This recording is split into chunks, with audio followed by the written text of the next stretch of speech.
सुनीता इतनी ठंड में घर के बाहर सिकुड़ कर बैठी हुई है और सिसक सिसक कर रो रही है। बारिश की वजह से मिट्टी गीली हो गई है, इसलिए सुनीता को और ज्यादा ठंड लग रही है।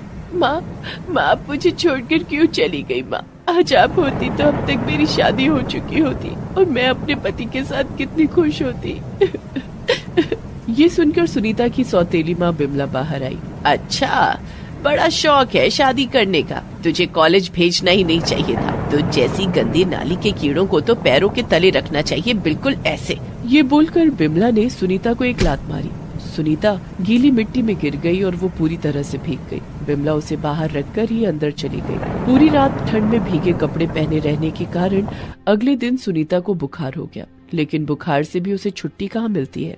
इसी हालत में उसे घर का काम करना पड़ा। पूरा दिन काम करके वो आंगन में गई और वहाँ एक पेड़ के नीचे धूप में बैठकर रोने लगी।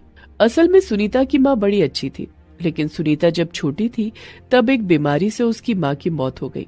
सुनीता, अपना ख्याल रखना बेटा, मैं जा रही हूँ, मुझे याद करना। नहीं माँ, आप मत जाइए आप। सुनीता रोती रही। उसकी माँ का देहांत हो गया। एक बच्चे से जब उसकी माँ चली जाती है तब उसके दिल में क्या होता है वो और कोई नहीं समझ सकता। उसका बाप भी नहीं समझा और एक हफ्ते के बाद ही उसके बाप ने बिमला से शादी कर ली। आज से मैं इस घर की मालकिन हूँ। ए सुनीता, तू मेरी नौकरानी है। मैं जो भी कहूँगी वो चुपचाप सुनना, नहीं तो तुझे उठा के शेर के मुंह में डाल दूंगी। बिमला का बड़ा भाई सुरेश चिड़ियाघर में काम करता था, इसीलिए बिमला सुनीता को ये बोलकर धमकाती थी। सुनीता डर जाती थी और डर के मारे घर का सारा काम करती थी। घर के बाहर आंगन में कपड़े सुखाते हुए उसने देखा कि आंगन के एकदम कोने में मिट्टी से एक छोटा सा पेड़ निकला है। अरे वाह, सुबह सुबह सूरज की रोशनी में ये छोटा सा पेड़ कितना सुंदर लग रहा है, इसमें मैं पानी डालती हूँ। ये बोलकर सुनीता ने पेड़ पर पानी डाला। इसके बाद से वो हर रोज पेड़ पर पानी डालती रही। ऐसे ही कुछ महीने बीत गए और बिमला को एक बेटी हुई। बिमला ने उसका नाम हेमा रखा। ले मेरी बच्ची, कितनी सुंदर है तू। देखना, मैं तुझे कोई तकलीफ नहीं होने दूंगी। अपनी बेटी और सौतेली बेटी में यही तो फर्क है, एक की तकलीफ देखी नहीं जाती और एक की तकलीफ दिखाई नहीं देती।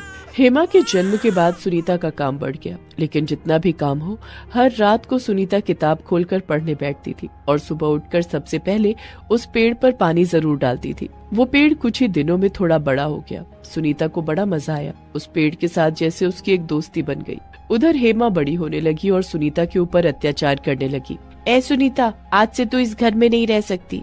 मतलब मैं कहाँ रहूंगी फिर? घर के बाहर, इस घर में तू रहती है ये सोच कर ही मुझे घिन आती है। छी, तेरे लिए आंगन में एक झोपड़ी बना दिया जाएगा। वही हुआ, सुनीता को घर में जगह नहीं मिली। जिस घर में उसकी माँ की यादें थी उस घर से ही उसे निकाल दिया गया। उसके पिता काम से बाहर रहते थे, इसीलिए उन्हें कुछ पता भी नहीं चला। घर के बाहर लकड़ी और पत्तों से एक झोपड़ी बना दी गई और सुनीता उसी के अंदर रहने लगी। बारिश में भीगने लगी, ठंड में कांपने लगी, धूप में उसका रंग भी काला पड़ गया और इसी बात को लेकर माँ बेटी मिलकर उसका मजाक उड़ाने लगी।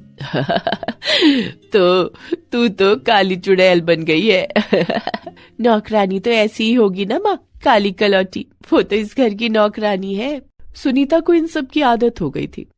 ऐसे ही दिन बीतते गए। सुनीता और हेमा जवान हो गई, दोनों कॉलेज में भर्ती हो गए। हेमा को अच्छे कॉलेज में भर्ती किया गया, लेकिन सुनीता के लिए बिमला ने एक भी पैसा खर्च नहीं किया। सुनीता एक सरकारी कॉलेज में भर्ती हुई, वो भी अपनी सौतेली माँ से बहुत लड़ झगड़ने के बाद। इतने में एक दिन बिमला का भाई सुरेश उसके घर पर आया। सुरेश को चाय देते हुए सुनीता के हाथ से चाय की प्याली गिर गई और सुरेश बहुत गुस्सा हो गया। दीदी, ये कैसी नौकरानियों को पाल रखा है आपने? ढंग से चाय भी नहीं दे सकती। अगर ये मेरी नौकरानी होती तो अब तक ये मेरे शेर के पेट में होती। शेर की बात सुनकर सुनीता डर गई। उसे बचपन की याद आ गई जब बिमला ये कहकर उसे डराया करती थी। असल में चिड़ियाघर में काम करते हुए सुरेश को 30 साल हो गए थे और वो रोज सुल्तान को खाना डालता था।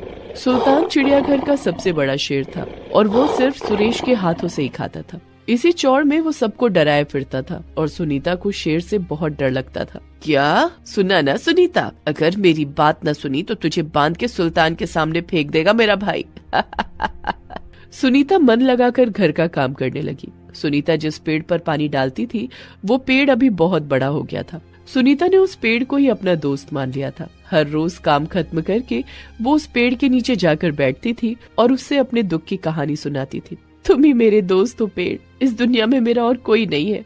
सभी मुझे डराते हैं, धमकाते हैं, मारते हैं, पीटते हैं, लेकिन तुम मुझे साया देते हो, मुझे हवा देते हो। तुम जैसा दोस्त और कहा। मैं तुम्हारे साए में अपनी जिंदगी बिताना चाहती हूँ। ये बोलकर सुनीता पेड़ के नीचे सो गई और रोने लगी। उधर कॉलेज में हेमा को एक लड़का पसंद आया। उस लड़के का नाम आकाश था। आकाश अमीर घर का लड़का था। बिमला ने आकाश के साथ हेमा की शादी करवाने का फैसला कर लिया, लेकिन उधर सुनीता अपने सरकारी कॉलेज से जिस रास्ते से घर लौटती थी, उसी रास्ते से आकाश भी अपने घर लौटता था। रास्ते में सुनीता को देखकर आकाश को उससे प्यार हो गया और आकाश एक दिन सुनीता के घर चला आया और बिमला से बोला, देखिए, मैं आपकी बेटी से बहुत प्यार करता हूँ। मैं उससे शादी करना चाहता हूँ। बिमला ने सोचा कि आकाश हेमा से शादी की बात कर रहा है। उसने कहा, हाँ हाँ जरूर, मैं भी तो यही चाहती हूँ कि हेमा के साथ जल्द से जल्द तुम्हारी शादी हो जाए। नहीं, मैं हेमा की बात नहीं कर रहा हूँ, मैं तो सुनीता की बात कर रहा हूँ। ये सुनकर सुनीता चौंक गई। बिमला और हेमा गुस्सा हो गई। दोनों ने आकाश को घर से भगा दिया और सुनीता को मारने लगी। मैंने जिस लड़के को पसंद किया, तूने उसी को फंसा लिया। नहीं, मैंने कुछ नहीं किया, मैं तो उन्हें पहचानती भी नहीं थी। लेकिन उन दोनों ने सुनीता की एक भी बात नहीं सुनी। हेमा ने गुस्से से सुनीता की झोपड़ी भी तोड़ दी। सुनीता के पास रहने के लिए और कोई जगह नहीं बची। रात को सुनीता रोते हुए अपनी माँ को याद करने लगी। तभी बिमला ने बाहर आकर फिर से उसे मारा।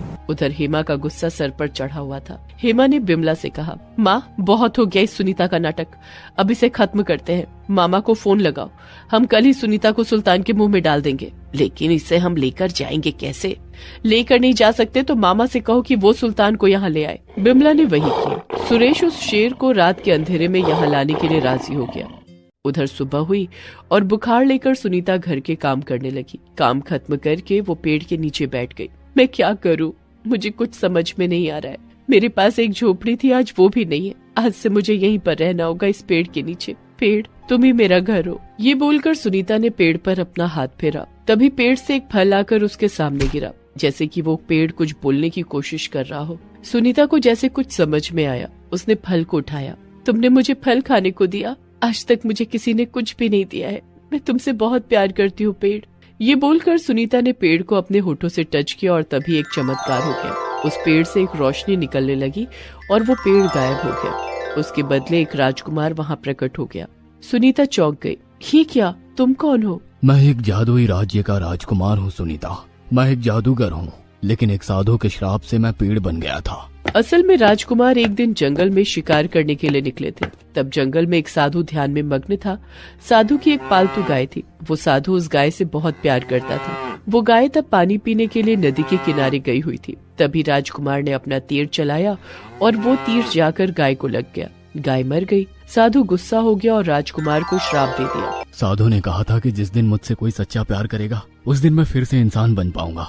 आज मुझे सच्चा प्यार मिल गया है सुनीता। तुम ही हो मेरा सच्चा प्यार। क्या तुम मुझसे शादी करोगी? सुनीता रो पड़ी। उसे जैसे सब कुछ मिल गया। उसने हाँ बोल दिया और तभी वहाँ पर सुरेश सुल्तान को पिंजरे में लेकर आ गया। बिमला और हेमा भी आ गई। अच्छा, तो अब घर में लड़कों को भी लाने लगी। इसे तो आज खत्म करना ही होगा।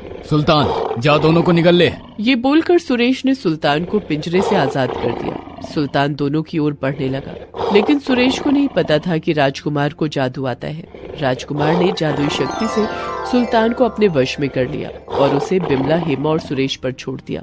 सुल्तान तीनों को निकल गया। सुनीता को मुक्ति मिल गई। उसने राजकुमार से शादी कर ली और राजकुमार उसे अपने जादुई राज्य में लेकर चला गया और ऐसे ही दोनों खुशी खुशी रहने लगे। दोस्तों, आप हमारे चैनल को जरूर सब्सक्राइब करें